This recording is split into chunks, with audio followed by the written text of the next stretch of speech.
Hello students. So this is our first lecture of the operating system, and apart from this I have taken one introductory session in which I have told you that what is the motivation behind understanding this operating system course. Okay, so let's start with our first lecture. So in this video we are going to see what is operating system and why do we need operating system. So you know some of the operating system that are listed here. So these are the symbols of the various operating system and you can recognize many of these. So this is the operating system, that is Mac OS, and this is produced by the Apple. And this Penguin is for the Linux operating system. This is the Microsoft Windows, right? So this is the Windows operating system. This is the iOS, this is the operating system again by the Apple company only. Okay, but this iOS is for the smartphones or for the mobile operating system. Okay, Android is again operating system which is used in your mobiles or the smartphones. Okay, so these three are used in the your desktops or the laptops, right? Again, this last one is the, you recognize it, this is the Ubuntu operating system, again one of the flavor of the Unix. Okay, so again this is a desktop operating system.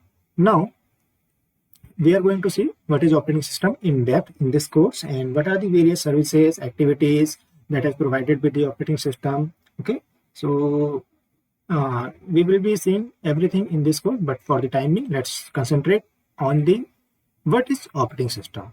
So let's take the example. So let's say you have this college. Okay, so you can take your college example also. So in the college we have many buildings, okay, and we have the many resources. The resources can be your rooms which are used by your faculties or your you students also. Okay, तो आप employees जो होते हैं हमारे, यानी कि जो teachers या फैकल्टी जो स्टाफ्स हैं, वो सब ये जो यूनिवर्सिटी है इसके अंदर जो रिसोर्सेस हैं, है ना, चेयर्स, टेबल्स, बेंच, यहाँ की जो भी चीज़ें हैं, रिसोर्सेस हैं, उन सबको यूज़ करती हैं. उसी तरह से एज ए स्टूडेंट आप लोग भी इस बिल्डिंग के कई सारे रिसोर्सेज को यूज कर रहे हैं और यहाँ में जो पढ़ाई जा रही है वो भी एक तरह से रिसोर्स है. आप एम्प्लॉयज यानी जो फैकल्टीज हैं उनका भी टाइम आप कंज्यूम करते हैं, है ना. तो every like you can see this employees and this users they are using the resources of this building. Now the thing is, अगर जो नई नई पॉलिसीज आती हैं, जैसे यूनिवर्सिटी में कि यूनिवर्सिटी को ऐसे आगे बढ़ाना है, यूनिवर्सिटी में ये पॉलिसी होनी चाहिए और एकेडमिक्स को और बेहतर बनाने के लिए there should be these policies implemented in your curriculum और इन द यूनिवर्सिटी, या कोई कंपनी है उसका कोलैबोरेशन करवाना है इंडस्ट्री का यूनिवर्सिटी से. तो एट आप कह सकते हैं कि लोएस्ट लेवल पे तो जो एम्प्लॉयज़ हैं वही काम करेंगे, है ना, या किसी से एमओयू साइन करवाना है, मेमोरेंडम ऑफ अंडरस्टैंडिंग, कि भैया हमारे यहाँ पर प्लेसमेंट के लिए आओ या हमारे यहाँ पर ये प्रोग्राम शुरू करो, इंडस्ट्री वालों से बोलना है, तो वो तो हम एम्प्लॉयज़ लोग ही करते हैं. लेकिन ये जो सब पॉलिसीज़ को मैनेज करने का काम कौन करता है, उसको बताएगा कौन कि हाँ ठीक है ये पॉलिसी तुम कर सकते हो, नहीं कर सकते हो. या अगर किसी एम्प्लॉय ने सजेशन दिया कि हम इस कंपनी को लाना चाहते हैं, तो इसके लिए कोई ना कोई पर्सन तो होगा ना जो कहेगा हाँ this is the good initiative. Okay, but उसके अलावा कंपनी को लाना वो किसी और का काम होगा, लेकिन कोई इन चीज़ों को मैनेज तो कर रहा होगा ना. तो आपके कॉलेज चेयरमैन या डायरेक्टर ये हो सकते हैं जो कि कॉलेज में जो रिसोर्सेस यूज करते हैं, कितने रिसोर्सेस यूज करने, कौन सी पॉलिसी लगानी है, कौन सी पॉलिसीज नहीं लगानी है, कौन सी पॉलिसी इंप्लीमेंट हो सकती है, कौन सी नहीं हो सकती, इस सबको मैनेज करने का काम चेयरमैन सर या डायरेक्टर जो भी उनके इक्विवेलेंट होंगे वो कर सकते हैं. तो हम सब स्टूडेंट्स और एम्प्लॉय जो रिसोर्सेस यूज कर रहे हैं उन रिसोर्स को कितना यूज करना है, हमारे ऊपर भी रेस्ट्रिक्शंस किसका है, चेयरमैन सर का. तो चेयरमैन सर विल अलाउ कि how many resources or how much resource you can use as a student or as the employee. So chairman sir is not like implementing the policies, they are not doing the like groundwork, but he is like managing all these activities. Similarly, if we take the another example, एक country है, तो country को चलाने के लिए हमें बहुत सारी चीज़ें चाहिए होंगी. जैसे कंट्री में होम होने चाहिए यानी घर होने चाहिए, फूड की फैसिलिटी होनी चाहिए, एक कंट्री में जॉब अपॉर्चुनिटीज होनी चाहिए, अदरवाइज तो वो कंट्री चल नहीं पाएगा ना। अगर जॉब ही नहीं होंगी किसी के पास तो कौन काम करेगा, कहाँ से इनकम जनरेट होगी, तो लोग रहेंगे ही क्या फिर वहां पर। डिजास्टर मैनेजमेंट, अगर कुछ भी हो जाता है ना, कोई भी पेंडेमिक आ जाती है या कोई भी डिजास्टर, लैंडस्लाइड समथिंग हो जाता है, तो उसको मैनेज करने के लिए भी कई सारी चीजें होनी चाहिए किसी कंट्री में। यानी कि स्मूथ फंक्शनिंग्स के लिए, है ना, हमारे अलग अलग तरह की पॉलिसीज किसी कंट्री में होनी चाहिए, तभी वो कंट्री आगे बढ़ सकता है। तो कंट्री या कंट्री के अंदर जो रिसोर्सेज हैं, है ना, उन सबको आप मतलब कैसे यूज करेंगे, यानी as a person, as a citizen आप उन सभी रिसोर्सेज को कैसे यूज करेंगे, या वहां पर जो नई नई पॉलिसीज आने वाली हैं जॉब से रिलेटेड, डिजास्टर मैनेजमेंट से रिलेटेड, या कोई भी अगर गलत काम हो जाता है आपके कंट्री में, तो उन सबको कैसे हम ठीक करें, क्रिमिनल एक्टिविटीज हो रही हैं वो ना हो कैसे करें, लोगों को प्रोटेक्शन प्रोवाइड करानी है, लोगों की सिक्योरिटी रखनी है। तो इस सब का काम कौन करेगा? एट द लोएस्ट लेवल तो पुलिस कर रही है, लेकिन इस सब चीजों को इम्प्लीमेंट तो हम कर रहे हैं एट द लोएस्ट लेवल, लेकिन इन सब पॉलिसी को बनाएगा कौन? तो आप कहेंगे कंट्री में गवर्नमेंट होती है जो ये करती है, right. So we can say we have the prime minister, है ना, and we are considering the prime minister is the like highest power for the time being, okay। किसी कंट्री में प्राइम मिनिस्टर हम मानते हैं कि हाईएस्ट पावर है। तो जो प्राइम मिनिस्टर होगा वो मैनेज करेगा इन सभी पॉलिसीज को कि भैया होम कैसे प्रोवाइड कराना है, होम के लिए वेरियस लोन्स की पॉलिसीज निकालो, फूड कैसे प्रोवाइड कराना है, जॉब अपॉर्चुनिटीज कैसे प्रोवाइड करानी है। तो उन सब के लिए पॉलिसीज बनाने का काम, यानी मैनेजमेंट का काम प्राइम मिनिस्टर करेगा। बाकी इम्प्लीमेंट करना तो उनके नीचे जो काम वाले हैं वो करेंगे। तो यहाँ पर हम देखेंगे हमारे ऑपरेटिंग सिस्टम के कोर्स में ये हम मान सकते हैं ये हमारा कंप्यूटर है और इसके अंदर कई सारे रिसोर्सेज हैं, राइट। कि हमारे एक कंट्री में बहुत सारे रिसोर्सेज हो सकते हैं कि जैसे आपको कोई भी पब्लिक प्लेसेस है उनको यूज करना है ना, वहाँ की पानी, बिजली, इन सबको यूज करना है, ये सारे रिसोर्सेज हैं, ओके। और हम अपने कंप्यूटर में देखेंगे ये जो सारी चीजें हैं, होम, फूड, ये सब मतलब आप इनको कह सकते हैं पॉलिसीज, या आप ये कह सकते हैं कि जो ये लोग हैं जो इन सर्विसेज को यूज कर रहे हैं वो सब एप्लीकेशंस है। लोग हो गए एप्लीकेशंस, ओके। और लोग कैसे आपके रिसोर्सेज को यूज कर सके ठीक तरीके से, उसके लिए प्राइम मिनिस्टर बैठा हुआ है देखने के लिए। तो prime minister is like a OS. In the previous example if you talk about this one, so here chairman sir is the operating system, he is the manager, he is a government who will provide how many resources employee or the student can use of the university. So here my university is like a computer and the resources inside this like you can say classes and duster, marker and every other thing like studies के लिए जो भी चीजें हैं वो सारे जो resources हैं वो कंप्यूटर के अंदर भी जैसे आपके हार्डवेयर वगैरह होता है वो सब उसके उससे हम मैप करेंगे। So let's see. सो जैसे हम जैसे हम कंप्यूटर है, कंप्यूटर के सामने यूजर बैठा है, राइट। तो यूजर तो हमको समझ में आता है ना, we are the user. And हम कंप्यूटर को कैसे यूज करते हैं? हम कंप्यूटर में कई सारी चीज चला सकते हैं। हम कंप्यूटर को यूज करने के लिए, अपना काम करवाने के लिए, जैसे हमें कोई डॉक बनवाना है तो हम वर्ड का यूज करेंगे, वर्ड एप्लीकेशंस का, है ना, माइक्रोसॉफ्ट वर्ड। ऐसे ही हमें कोई पीपीटी बनानी है तो पावर पॉइंट का। ऐसे ही अगर हमें कुछ प्रिंट आउट निकालना तो हम प्रिंटर का यूज करेंगे। दैट मीन्स जो हमारा कंप्यूटर होता है it has many hardwares, okay, for the easy use of your computer system. So computer system consist of many hardwares, right?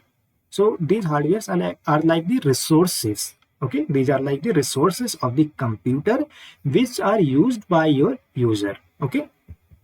And how the user uses your computer? अब ऐसा तो है नहीं ना कि प्रिंटर को कहेगा कि ये प्रिंटर तुम प्रिंट निकालो, है ना, मैं तुम्हें कागज दे रहा हूँ और तुम प्रिंट निकालो, ऐसा तो नहीं निकालेगा।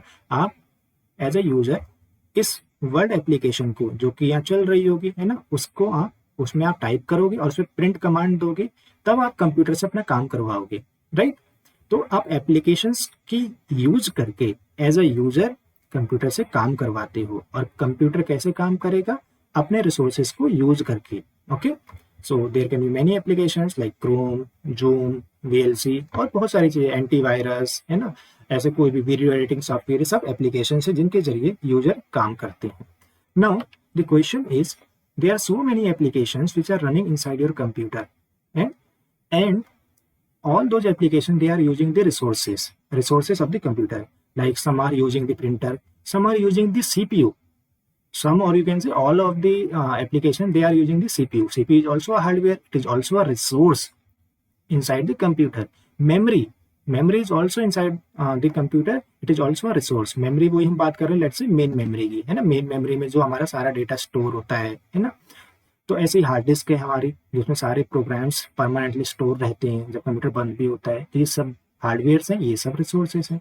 तो कौन है जो कि इन रिसोर्सेज तक हमारी बात पहुंचाता है ना। हम डबल क्लिक कर रहे हैं, हम कुछ टाइप कर रहे हैं, तो टाइप करने के बाद वर्ड में, है ना, वो प्रिंटर पे कैसे जाता है। तो इन सभी रिसोर्सेज को, है ना, ऐसे ही हम कोई गाना बजा रहे हैं तो हमारा स्पीकर होगा, राइट। तो स्पीकर तक वो गाना कैसे जा रहा है, हमने यहाँ पर वीएलसी पे कोई गाना चला दिया। तो ये सभी रिसोर्सेज को जो हमें यूज करवाने के लिए कोई बैठा तो होगा ना, जो ये करवा रहा होगा। तो आप कहेंगे कोई इनको इंस्ट्रक्शन देने वाला होगा कि भैया यहाँ डबल क्लिक करते हैं वीएलसी पे तो ये वीएलसी खुल जाए, मेमोरी में लोड हो जाए, है ना। यानी मेमोरी को हम यूज कर रहे हैं, जब हम कोई चीज डबल क्लिक करते हैं तो मेमोरी में जाती है, यानी कि हमारा मेमोरी वाला रिसोर्स यूज हो रहा है। तो कौन ले जाता होगा, कौन इस रिसोर्स को यूज करवाता होगा, मेमोरी को। तो यहाँ पर हमारा आता है एक कमांडिंग पर्सन, जिसे हम कहते हैं OS, operating system, which tells that how to operate your computer, how to operate your various applications on your computer resources. Okay, and we know that there many OS, जो कि अभी हमने discuss किया था, ये सभी ऑपरेटिंग सिस्टम के examples हैं। ओके, कुछ होते हैं यूज आपके डेस्कटॉप में, कुछ आपके मोबाइल ऑपरेटिंग सिस्टम्स होते हैं जो कि मोबाइल में यूज होते हैं, राइट। तो नेक्स्ट है ऑपरेटिंग सिस्टम। फिर हुआ क्या, तो देखिए यहाँ पर यूजर यानी कि हम, है ना, कोई भी पर्सन, हम एप्लीकेशंस का यूज करके, जैसे माइक्रोसॉफ्ट वर्ड, है ना, पावर पॉइंट, या कोई भी ब्राउजर, है ना, कोई भी यूज करते हैं, वो सब एप्लीकेशंस हैं, राइट। तो एज ए यूजर हम एप्लीकेशंस का यूज करते हैं, है ना, और हम चाहते हैं कि ये सभी एप्लीकेशंस कंप्यूटर पे काम करें, है ना। तो जैसे हम कोई चीज मूवी देखना चाहते हैं, तो जैसे हमने वीएलसी को खोला और मूवी उसमें लोड करी, तो वो मूवी लोड कहाँ होगी, आपकी मेन मेमोरी में, तभी आपको दिखती है। ओके, तो मेन मेमोरी हार्डवेयर हो गया। ऐसे ही वीएलसी पे ये जो मूवी चल रही है, ये सीपीयू का टाइम भी यूज करेगी, ठीक है, सीपीयू यूज करेगी। ऐसे ही वीएलसी आपका मॉनिटर भी यूज कर रहा है ना, क्योंकि आपकी क्या हो रहा है, आपकी जो भी मूवी दिख रही है वो मॉनिटर पे दिख रही है ना। तो ये सभी जो रिसोर्सेस आपकी ये वीएलसी एप्लीकेशन यूज कर रही है, इस तक ये बात जा कैसे रही होगी, ठीक है, या हार्डवेयर पे कोई भी चीज चल रही है, ठीक है, वो इधर वीएलसी पे कैसे आ रही होगी, या इंटरेक्शन कैसे हो रहा होगा। तो ये बीच में ये पर्सन बैठा होता है, ऑपरेटिंग सिस्टम, जो कि आपकी बात को ले जाता है हार्डवेयर तक, और आपकी बात या एप्लीकेशन की बात उसको मतलब हार्डवेयर तक ले जाता है, हार्डवेयर से इधर पहुंचाता है। ओके, तो OS is a program. Okay, OS is not a hardware, OS is a program, और एक कैन से सिस्टम सॉफ्टवेयर। हम इसके बारे में बाद में बात करेंगे कि सिस्टम सॉफ्टवेयर क्या होता है। तो OS is a program which manage your application program or user, okay, so that your applications or the user can interact with the computer hardware smoothly, right? Or in another sense we can say जो ये OS होता है, it is a intermediate person, it is a intermediary, okay, एक बीच का दलाल है, किसके बीच में, आपके यूजर की एप्लीकेशंस के बीच में और कंप्यूटर की हार्डवेयर के बीच में, है ना। So that there can be a like smooth communication between your application and the hardware, ठीक है। तो ऑपरेटिंग सिस्टम एक बीच का पर्सन हो गया, मीडिएटर हो गया, है ना।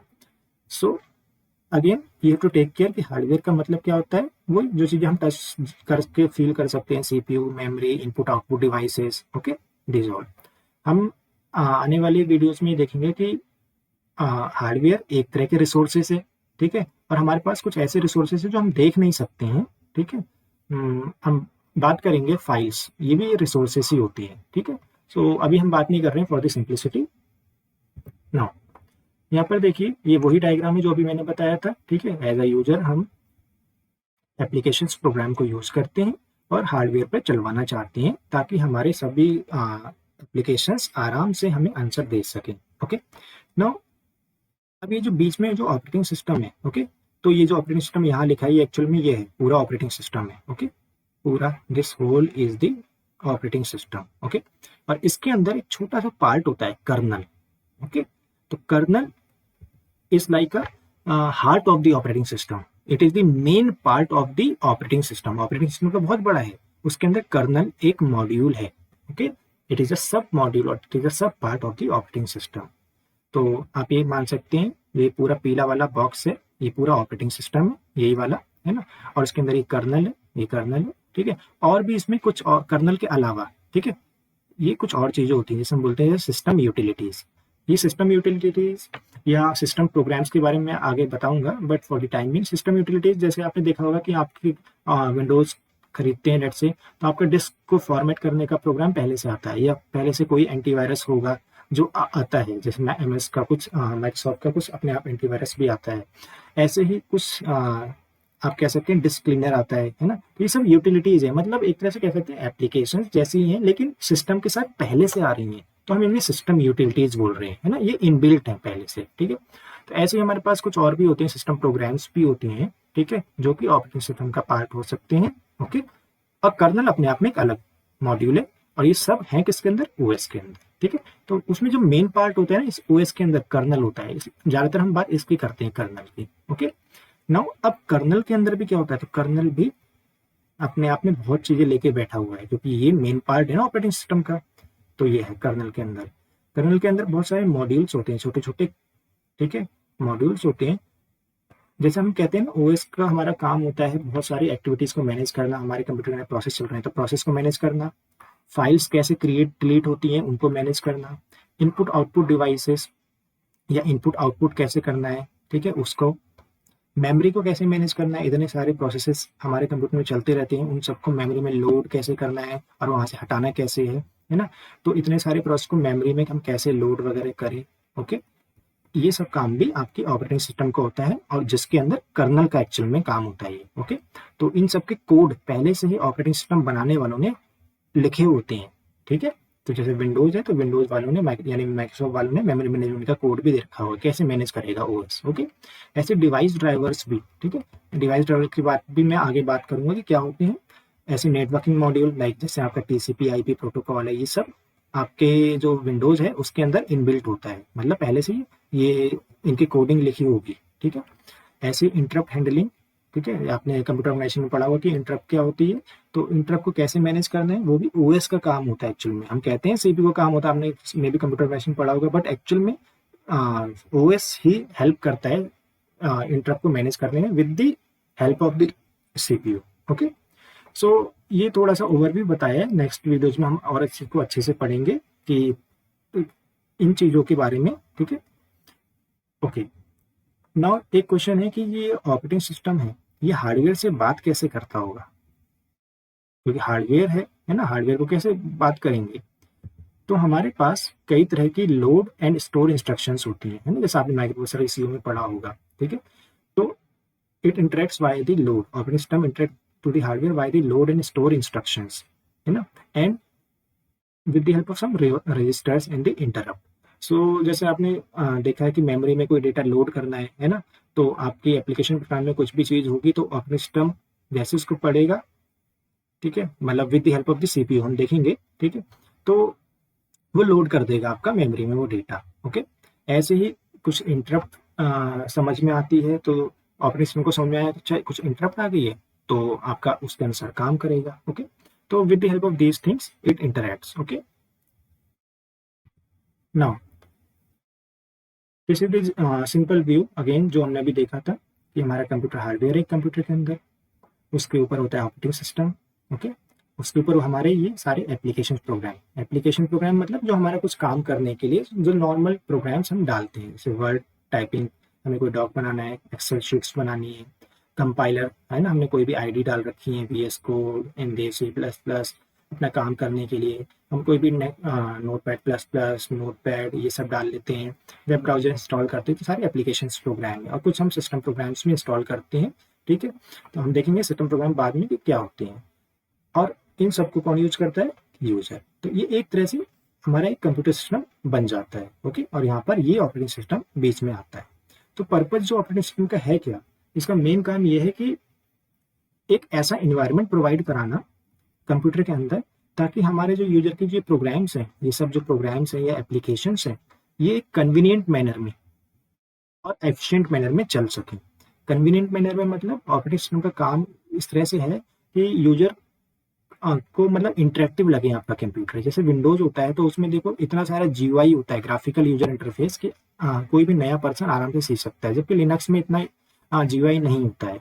तो वो तो चलो कम उसके डिजाइन हैं आपके किसके ऑपरेटिंग सिस्टम के, बट हम मेन बात ये कह सकते हैं कि जो ऑपरेटिंग सिस्टम है it should help the user in a convenient manner, कि उसे सब कुछ ऐसा लगे कि आराम से वो चीजें कर सकता है। एंड एफिशिएंट मैनर का मतलब है कि ऑपरेटिंग सिस्टम ऐसा होना चाहिए कि आपका काम भी फिर जल्दी से हो भी सके। मतलब एफिशिएंट का मतलब है परफॉर्मेंस, ठीक है। तो आपकी परफॉर्मेंस भी कंप्यूटर की अच्छी होनी चाहिए, यानी कि ऑपरेटिंग सिस्टम का ही ये काम है कि आपका कंप्यूटर किस तरह से परफॉर्मेंस दे पा रहे हैं आपकी, ठीक है। क्योंकि बीच में जो ऑपरेटिंग सिस्टम बैठा है, हार्डवेयर को भी हम तेज करते हैं, लेकिन बीच में जो मैनेजर है, अगर मैनेजर ही इंस्ट्रक्शन देर में देगा तो हार्डवेयर भी कितना तेज कर लोगे, काम नहीं कर पाएगा। तो एक्चुअल में आपको ये समझना पड़ेगा कि कंप्यूटर ऑर्गेनाइजेशन और ऑपरेटिंग सिस्टम रिलेटेड सब्जेक्ट्स हैं। तो ऐसा नहीं कि हार्डवेयर ही तेज कर लोगे तो काम हो जाएगा, ऑपरेटिंग सिस्टम तेज कर लो तो काम हो जाएगा, नहीं, सबको मिलकर काम करना होता है। Okay, basically operating system is like a manager और the government who is providing the environment कि भैया कंप्यूटर में सब एप्लीकेशंस एक कन्वीनियंट तरीके से और एफिशिएंट तरीके से अच्छी परफॉर्मेंस दे करके चल सकें। ओके, तो before ending this video let me ask you, क्या कंप्यूटर में बिना ऑपरेटिंग सिस्टम के भी काम हो सकता है? That means can my computer work without operating system और not? So you can think. So इसका आंसर है यस, बिना ऑपरेटिंग सिस्टम के भी कंप्यूटर काम कर सकता है। तो आप कहेंगे सर मैं विंडोज ही ना डालूं अपने कंप्यूटर में तो काम हो जाएगा। तो एक्चुअली क्या होता है कि हम ये देखेंगे कि जब हिस्ट्री ऑफ ऑपरेटिंग सिस्टम पढ़ेंगे तो शुरू में ऑपरेटिंग सिस्टम ऐसा सच नहीं थे कि विंडोज था या समथिंग था, ठीक है। तो भी आपका काम चलता था, लेकिन वो काम थोड़ा मुश्किल तो होता था। ओके, तो यही है कि लाइफ वुड बी डिफिकल्ट, मतलब थोड़ा सा मुश्किल हो जाएगा आपके लिए काम करना। क्यों? क्योंकि जो भी काम ऑपरेटिंग सिस्टम आज के समय में करता है, आपका विंडोज, लिनक्स, वो सब काम आपको करना पड़ेगा। आप कोई एप्लीकेशन चला रहे हो, अगर आप कह सकते हैं वर्ड चला रहे हो, तो वर्ड के को चलाने के लिए जो आपका विंडोज बिहाइंड द सीन काम करता है ना, वो आपको खुद करना पड़ेगा फिर। तो कहने का मतलब है, for example as a user आप कुछ टाइप कर रहे हो वर्ड पे, ठीक है। अब जो आपका कंप्यूटर होता है ना, तो जब आप कीबोर्ड से कोई टाइप कर रहे हो तो कीबोर्ड एक हार्डवेयर है। तो आप जब कुछ चीज टाइप करते हो तो वो चीज इस एप्लीकेशन तक कैसे जा रही होगी? ओके, मतलब हार्डवेयर को यूज कर रहे हो, हार्डवेयर से आप एप्लीकेशन तक मैसेज कैसे जा रहा होगा, कैसे आपकी टाइपिंग वाली जो कीज है वो इस माइक्रोसॉफ्ट वर्ड तक जा रही है, कैसे सेंस करता होगा? ये ऑपरेटिंग सिस्टम का काम होता है कि हार्डवेयर से भी जो चीज इस एप्लीकेशन के पास चली जाए, ठीक है। लेकिन अब ओएस तो बीच में है नहीं, तो ये क्या करना पड़ेगा, आपको खुद एक प्रोग्राम लिखना पड़ेगा जो कि आपकी टाइपिंग वाली जो कीज हैं उन सबको आपके वर्ड तक पहुंचा दे। ऐसे ही कोई आप मान लिया वेब ब्राउजर यूज कर रहे हो, ठीक है, वेब ब्राउजर जैसे क्रोम। तो क्रोम यूज करने के बाद आपको मतलब वो आपकी जो भी सारी चीजें हैं आपको वो नेट से कनेक्ट हो जाए, ठीक है। नेट से कनेक्ट कैसे होगा? क्योंकि वेब ब्राउजर के अंदर तो मतलब उसको सर्वर से कनेक्ट होना है, इंटरनेट पे जाना है, वो सारे नेटवर्किंग प्रोटोकॉल्स तो किसके अंदर थे? ओएस के अंदर थे, टीसीपी आईपी वगैरह। अब वो तो बैठा नहीं है, ओएस तो है नहीं, तो क्या होगा, आपको खुद प्रोग्राम लिखना पड़ेगा ओएस की जगह, क्योंकि ओएस तो है नहीं, आपको खुद प्रोग्राम अपने हाथ से लिखना पड़ेगा ताकि वेब ब्राउजर कनेक्ट हो जाए इंटरनेट से। तो हुआ क्या, चीजें तो चलेंगी लेकिन आपको खुद करनी पड़ेंगी और लाइफ तो ऐसे बहुत डिफिकल्ट हो जाएगी। इससे अच्छा है कि एक ही बार ओएस बना दो, है ना, और सारी एप्लीकेशन उसका यूज कर सके। तो ये मतलब है कि ऑपरेटिंग सिस्टम के बिना काम कितना चल सकता है, ठीक है। तो बिना ऑपरेटिंग सिस्टम के काम करना और कोडिंग बार बार लिखना टेक्निकल पर्सन ही कर सकता है ज़्यादा से ज़्यादा, और उसके लिए बहुत मुश्किल है, वो टेक्निकल कोडिंग करेगा या आपके सिस्टम की को यूज करेगा। तो इट विल बी इम्पॉसिबल और you can say nearly impossible for a layman to then use the computer. Okay, तो इसीलिए आज सभी कंपनियों का ये गोल होता है कितना हम कंप्यूटर को कन्वीनियंट बना सके, एफिशिएंट बना सके, इंटरेक्टिव बना सके, है ना। तो इसलिए ऑपरेटिंग सिस्टम में बार बार चेंजेस होते हैं। ओके, तो अगर ऑपरेटिंग सिस्टम नहीं है तो भी काम चल सकता है, but it will be very very difficult. Okay, so yeah, last slide is just to tell you what are the goals of the operating system. Convenience, to provide the efficiency, or you can say some operating system provide the both things. ठीक है, आपको आसान से आसान GUI बनाते हैं, है ना. आपकी परफॉर्मेंस को कोई ऐसे होते हैं कि परफॉर्मेंस को इंक्रीज करते हैं, वो कहते हैं GUI पे हमें ज़्यादा ध्यान नहीं देना है ना. जैसे आपका लिनक्स आ जाता है ना, वो कहता है एफिशिएंट बनाओ कंप्यूटर को, सिक्योरिटी ज़्यादा रखो, लेकिन कन्वीनियंट अगर थोड़ा कम भी हो, कमांड बेस्ड भी हो तो भी चल जाएगा. विंडोज़ कहता है नहीं, कन्वीनियंस ज़्यादा रखो, एफिशिएंसी चाहे थोड़ा कम भी हो जाए कोई बात नहीं. कुछ कहते हैं कि दोनों होने चाहिए. ठीक है, तो ये सिंपल कह सकते हैं गोल्स है किसी ऑपरेटिंग सिस्टम को बनाते हुए. और these are the some small functions of the operating system. All तो हम आगे पढ़ेंगे कि यूजर और हार्डवेयर के बीच में इंटरफेस है ना, जो भी हमने बोला. और क्या हो सकता है फंक्शन, वो रिसोर्स एलोकेशन कराना, कितना मेमोरी देना है, कितना CPU किस एप्लीकेशन को देना है ना. आपके वर्ड भी चल रहा है, VLC भी चल रहा है, तो कौन सी एप्लीकेशन कितना CPU को यूज करेगी, है ना. और सेफली सारे प्रोग्राम चलने चाहिए. ये फंक्शन है ऑपरेटिंग सिस्टम का, ये इंश्योर करवाना कि सारे प्रोग्राम सेफली चले. ऐसा नहीं कि एक एप्लीकेशन दूसरी एप्लीकेशन को किल कर देती है कंप्यूटर में, है ना, और सारे प्रोग्राम बंद ही हो जाए, ऐसा भी नहीं होना चाहिए. तो ये सारा ऑपरेटिंग सिस्टम का काम है कि सारी जो हार्डवेयर को तो मैनेज करना ही है, लेकिन जो एप्लीकेशन आपस में चल रही है उनको भी, उन एप्लीकेशंस को भी ऐसे चलाना है कि सभी को इक्वल, मतलब इक्वल कहें, सभी को अपना अपना काम करने के लिए पूरे हार्डवेयर रिसोर्सेज अच्छी तरह से मिल जाए. Okay, safe programming. So this was all about this operating system first lecture. We'll see more about this operating system in the next video. Okay, so till then, goodbye.